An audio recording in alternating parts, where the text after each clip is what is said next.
Hey, what's up guys, Sir Emanon here, and welcome to another deck profile on the channel today. So this time it's actually going to be my good friend and teammate John's Dragonmaid list from the LCS 3v3 this past weekend that we got to top 8 with. So this is pretty exciting. It's a rogue deck that you guys were asking to see for a little while, and I do want to apologize that it came out a little bit later than anticipated. Simply, we just were unable to coordinate schedules very well during the week because I have quite a few night classes for uni, and John obviously works during the daytime. So we had issues there. And also towards the end of the week, he was feeling a little bit under the weather. Not necessarily what you might think it is, given these current world circumstances. So it's fine in that respect. But he just went ahead and gave me the green light to go ahead and upload the profile with solo commentary, which is a little bit of a shame because he is primarily the one who worked on this list by himself. I'm going to be totally honest here. I did not theory with him nearly to the extent that I did with Evan. And Evan, as I mentioned in the other Sky Striker deck profile, was out of the game for quite some time. So he really was, relying on his own devices and possibly other resources. But ultimately, the list that he came up with was a result of his own testing, his own theory, and whatnot. So definite credit to him. I won't take any credit for his list. He played well and he built well. So I'm going to go ahead and run through the list. It's not going to be like a live deck building session like the other two profiles because this one's going to require a lot more explaining for people who may not be as familiar with the Dragonmaid cards.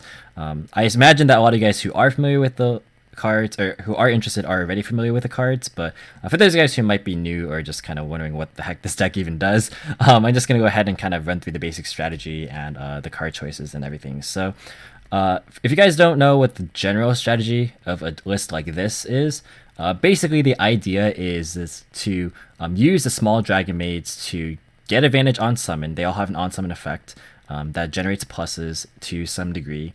And then at the start of the battle phase, these guys can tag out into the bigger Dragonmaids by returning themselves to the hand. And then at the end of the battle phase, the big ones can tag back into the small ones. So you can see that you're able to do cool tricks during your opponent's turn. You can interact with cards very well, as you might see with some of the toolbox cards in the extra deck and the main deck as well. There's very, very nice things you can do there. And the overall game plan is honestly to just be an advantage generation deck that slowly overwhelms your opponent in card economy, and you eventually just amass enough beat sticks to win the game. It's as simple as that. You can trade very, very well, like 1-for-1 with your defensive cards. You can see he's playing a lot of them, and eventually just ultimately, again, out-resource them. So we're going to go ahead and run through the list here. So for the small Dragonmaids, we have 3 Chamber, 3 Kitchen, 3 Parlor, and 1 Nurse. So on summon, Chamber allows you to add a Dragonmaid spell or trap from deck to hand. So this is the one that allows you to access the toolbox of spells and traps, which are very, very powerful. They, in all their own right, they allow you to extend and or disrupt to some capacity. So I'll go over those in a little bit, but just keep in mind that Chamber is very, very powerful in terms of being one of the best starters of the deck, and it's one that allows you to basically access to your Swiss Army knife of the spells and traps. Parlor allows you to Foolish Burial like Dragonmaid card, so that's not limited to the spells and traps. You can dump the big ones because the small ones can tag into the big Dragonmaids from either hand or graveyard. So that's pretty relevant for sure. Because this just allows you to tag when you feel like you need to. And because both Tidying and Changeover have graveyard effects, you can send those to the grave and get utility that way as well. So this is another very, very strong starter card. Kitchen is probably the weakest of the 3, very strong starter cards, but it still is pretty good. It allows you to add a Dragonmaid monster from deck to hand and then send a Dragonmaid monster from hand to grave. So you can do things like add another one of your starters. It can't add itself, but it can add one of the Chambers or Parlor or even Nurse, and then you could discard the big ones if you want to. And it combos very well with Hospitality, which is the Revival spell, which summons from hand or grave. And then finally, Nurse is basically a reborn on summon, which is again it's not a starter, but it's very, very essential mid to late game because it's the one that you want to be tagging out from your big Dragonmaids, or just you can summon it off of Seal, do cool things like that. And it allows you to trigger, of course, all of your other Dragonmaids. So very, very essential that you play at least one of it. But you don't really need more than one because it's not really something you want to see early on. It's something that you'd rather just fetch when you need to, and that's one of the better things to possibly get off Kitchen if you need to as well. So for the spell and traps, I'm gonna go to the bigger monsters a little bit later, but the spells and traps are really, really important. So Hospitality special summons a Dragonmaid from hand or grave, and then also can foolish a different Dragonmaid monster or a monster with a different level from wherever you bring or summon to the field, as long as it has the same attribute. So, for example, if you summon a Nurse, then you can send Ernest. If you summon a Parlor, then you can send Lorpar. And then there's a Tinkek, which is a fire as well. And I'm not sure if there's another big one. Actually, I'm just gonna look at that real quick. There is. Okay, so there's this one which is a water, but there are no other water ones that he's playing. There is Laundry, but Laundry is not very good. Oops. So yeah, the foolish effect is actually nice when you're like summoning Parlor, and like sending Lorpar or Nurse, obviously, because like you get more utility because you want these engraved. So like, this is like your big extender basically. It's obvious. It's pretty self-explanatory as far as like what the effect does, but it just gets you more board presence. You can spam the board, be more aggressive. It does summon in defense, but it lets you go for link plays, which is really good. And because these are, of course, dragons, you can easily like link them away for a Striker Dragon or even the Guard Dragons, or Almirage, because they are relatively small. So yeah, you can just get them engraved and then bring them back off Hospitality, and pretty much go into Link 2 play for free. So that's really, really nice. Tidying is like the other big one. So on field, it can bounce any dragon you control and any card your opponent controls or in their grave. So you can bounce things that aren't necessarily Dragonmaids. Like, for example, if you use Phantasme, you can actually bounce the Phantasme back to your hand and use it again, which is cool. There's not really other times where you'd necessarily want to like bounce extra deck dragons, but it is an option that can come up if you want to have that available to you. But ultimately, you can utilize your dragon or your Dragonmaids, just having them in or bounce back to your hand, which is relevant for one of their fusions. So like there's interactions there, and then in graveyard it can banish itself to reborn any of your Dragonmaids, and you can't use both effects in the same turn. It's one or the other, but it is very nice to be able to grind and just disrupt your opponent with. So it's a very, very important resource to have access to. Changeover is a fusion spell, so this essentially allows you to just go into your any dragon fusion. Oops, I don't know why I right-clicked that by mistake. You can go into any dragon fusion, but he's only on Dragonmaids for this list, but I guess you could technically go into other dragon fusion monsters if you want to play other targets. But notably, if this card's in your graveyard, you can add it back to your hand, as well as any Dragonmaid monster on your field back to your hand. So that's why you can send out a Parlor and add it back, and you only have to play one. As long as it doesn't get like DD Crowed or banished off like Harkera or anything, it is pretty useful there. Just have a recurable fusion spell. The card that you want to fusion with is normally going to be Dragonmaid Shell, which requires any Dragonmaid plus any level 5 or higher dragon monster. So during the standby phase, it reborns any, basically any of your Dragonmaids from your hand or grave, obviously besides like another copy of itself, or House, which I believe is a level 10, or is it a level 9? I can't tell. That's a lot of stars. Actually looks like a level 9.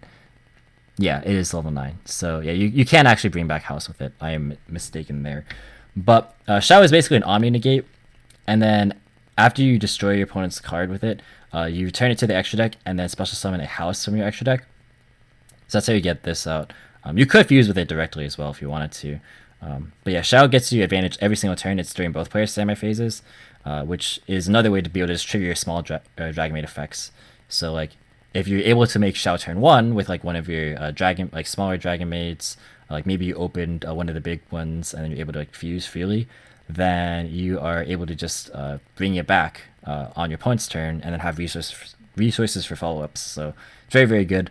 And then House allows you to basically target any other Dragonmaid during the standby phase that you control, and then special summon a Dragonmaid from your hand or grave whose level is 1 higher or lower. So like if you have, for example, like Kitchen or Parlor, you can target it and then bring back like a Chamber or a Nurse, for example. So yet another way, I don't know why I keep right-clicking my mistake, yet another way to keep recurring resources and to just keep generating advantage. Like you can see just the advantage generation that this deck is trying to achieve here.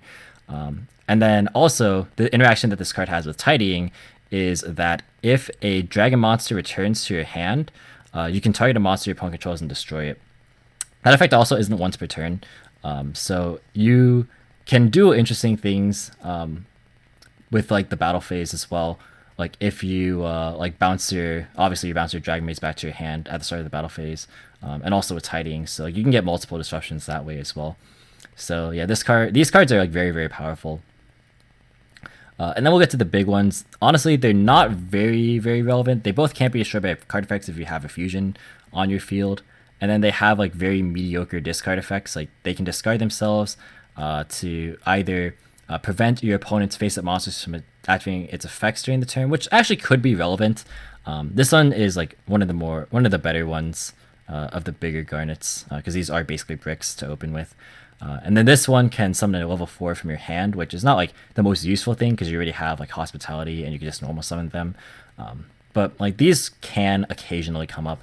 What's notable though is that all the Dragonmaids have the level of restrictions and stipulations. So chamber tags into level 7 or higher, kitchen tags into 8, parlor tags into 8, and then nurse tags into 7. So you have to really be careful because these are also different levels. This isn't 7, this one's 8, and this tags into level 3, and then Earnest tags into level 2. So none of them can actually tag back into chamber. So like you have to be very cognizant of what you can tag into. If you choose to play the other Dragonmaids, this one can summon to level 3 as well. I'm not sure if any of them can summon level 4s. I actually don't believe any of them do. Yeah, so none of them can tag into chamber, but it's worth noting that you have to be mindful of the level kind of stipulations here. But the final spell trap, because I was going over the fusions, so I skipped over downtime, is one that's not commonly played, but downtime is either a Rhoda or a bounce of a spell or trap if you return any Dragonmaid to your hand, basically. So yeah, this is another way to actually trigger your house if you want to, but it's also just good against like the solar matchups, or it can just generate you a bit more advantage. It is a little bit bricky potentially, that's why you only need one, and it's not like as conducive to your combos as the other spells and traps, but it is still useful to have as a toolbox. So yeah, he found it to be pretty useful. So that's it for the Dragonmaid cards. I think I have explained all of them pretty much. Yep, so we're going to go ahead and talk about the rest of the deck. So we have 3 World Legacy Guard Dragon and a Monster Reborn. World Legacy Guard Dragon, as you guys know from Dragon Link, is an insane card.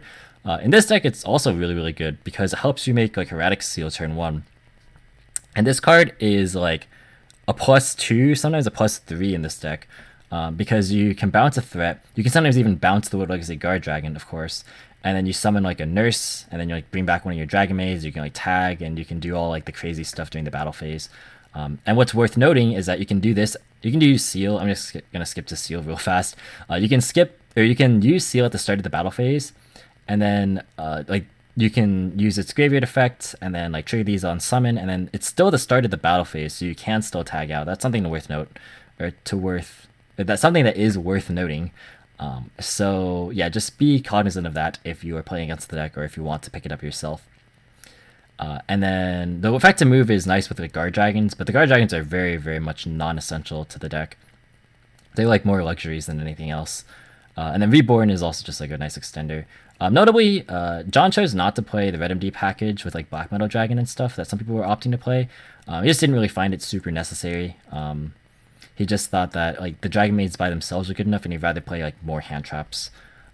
Speaking of which, he's playing a lot of them. He's playing 16, so 3 Phantasme, 3 Nibiru, 2 Ash, 2 Ogre, 3 Veiler, 3 Imperm. He didn't like Gamma because the deck is so grindy. Same idea with like Droll. Gamma, like you could argue, could be played in the deck like this, but he didn't really ever miss it. He just wanted to have more cards that would be live in more situations like throughout the game, which makes a lot of sense. Phantasme is actually really cool because it is a level 5 or higher dragon, so it helps make Shao. That's very important. And these other hand traps are just very useful in tandem with like the rest of the deck. Like they fill in spots where the rest of the deck is lacking potential disruption. And Nibiru interacting with Seal is pretty funny. That's like a nice thing you can do potentially. So yeah, that's essentially it for the deck. So as you can see, basically you want to start off with one of your good starter cards. Ideally end on Seal or Shao, or even both if you open well enough. And then slowly over time, use Seal to either summon a monster from deck, or you can use Shao to bring back stuff from grave. Do it all over again. Just keep doing it until your opponent doesn't really have any way to interact with you. The deck is actually very resilient against hand traps, because like the best time to probably hand trap them is like early on, but you're never guaranteed that like even if you like Valor a chamber, for example, that's going to actually stop them, because they could easily open hospitality, like another Dragonmaid. They can have like where like the guard dragon, just like link it away and then go seal anyways, and like seal is like their big win condition a lot of the time, and like it's very hard to interact with that card. It's very hard to actually stop this deck from generating the advantage that it wants to. So definitely like be on the lookout for this deck. It's not a very popular one, but it is one that definitely has a lot of potential in the current metagame, and it's very, very unexplored right now. So I think that if you're looking for a deck to play that is like somewhere between a mix of a control and a combo deck, it's not really either. It's just like advantage generation, somewhere in the middle. I guess kind of like Salamangreat. Then yeah, definitely check out Dragonmaid. I think it's actually a very, very cool archetype, and I'm glad I got to know the cards through testing with it. Moving on to the extra, we already mentioned the 2 Shell and 2 House. Oh yeah, something else also I guess worth noting is potentially Extravagance. John just found that he liked having the utility of the extra deck, like Access Code and Borrow Sword and all these cards. He didn't want to have to play like a lot of multiples of those and then like cut out some of the other cards that might be useful. Like Striker Dragon's very nice to just have as like a way to get rid of the dragons on your field, similar to Almirage. Because Almirage is actually really nice with guard dragons if you want to use that. So you can go into Almirage and then World Legacy Guard Dragon something back and then make LP and then move it. And like that's something that you can't really do with Striker. That's why Almirage is there. So I guess I just explained what Almirage is there for. But yeah, two of each of these, and like you don't really need Extravagance anyways necessarily. It's nice to have, but it's not needed. Also, he found himself going through multiple seals quite a lot, so that's also relevant. And then we have Borrow Sword, Access Code, Unicorn, Phoenix, very utility based. 3 seal. He was going through 2 quite a lot and 3 occasionally. So yeah, he definitely wanted to max out on this. Pisty, LP, Striker, and Almirage. Obviously, there's no Boot Sector or Rockets in this list. It's just there again to get rid of the small Dragonmaids to make like seal with one of your extenders. And then if you can make Pisty or LP, you're probably in a position to win the game. It's like how you're going to try and close out the game with Sword most likely. So that is why those are there. And then finally for the side deck, we got 2 Gamma Seal, we got Pankratops, Feather Duster, 3 Cosmic, a copy of Welcome, 3 Evenly Matched, 3 Ice Dragon's Prison, and a Red Reboot. So Gamma Seal is cool because you can actually bounce it back with Seal or with Tidying, so that's like a really nice interaction. I always like decks that can bounce it back to your hand, like Infernoids can bounce it back, Altergeist can bounce it back. Like whenever you can bounce back your own Kaiju, it always feels very, very nice. So yeah, it's just another like go second card in cases where maybe the hand traps might not be as effective, but you still want a way to clear a threat, then that's what it's there for. Similar concept with Pankratops, this is a generic go second card. Back removal with Duster, Cosmic, and Evenly. Not too much to explain there. Welcome's an interesting one. So this one allows you to, if you control 2 or more Dragonmaids, basically target any Dragonmaid card in your grave and add it back to your hand. So it's a good way to grind if you're in a slower matchup. Notably, you can grind or get back a Hospitality, which is a great way to like close out the game if you need to. So yeah, this is not really a commonly played card either, but he did enjoy having it in his list, especially again against like the slower control-based matchups. Ice Dragon's Prison is a very, very strong trap right now. Good for going first. One of the best like generic traps in the game right now. And then Red Reboot, which is pretty interesting because like the deck doesn't really OTK a lot. I found that he was like siding in a lot of his cards, but not a lot. He wasn't siding in Reboot as much. So that might be a change if you guys wanted to like consider making changes. But in general, I think that the list is like pretty well put together. It's like different from a lot of the other Dragonmaid lists that I've seen, in the fact that like it's not playing as many extenders as like some other decks, but like it's focused very much on just playing a very I keep right clicking, man. I'm so sorry. But it's very much focused on having the good 1-for-1 trades, just being very favorable with that respect in terms of just taking advantage of Seal, taking advantage of Tidying, all that good stuff, and then using Shell as like a very solid boss monster as a win con, and having hand traps to just back it all up. So that's going to do it for this video, guys. Thank you so much for watching. Hope you all enjoyed. If you did, be sure to leave a like as well as your thoughts or feedback in the comment section down below. Feel free to subscribe for more informative and competitive Yu-Gi-Oh content. If you want to, you can follow me on Discord, Twitter, or Twitch, all things in the description as always. And once again, thank you so much for watching, and until next time, I'll catch you in the next video. See you guys!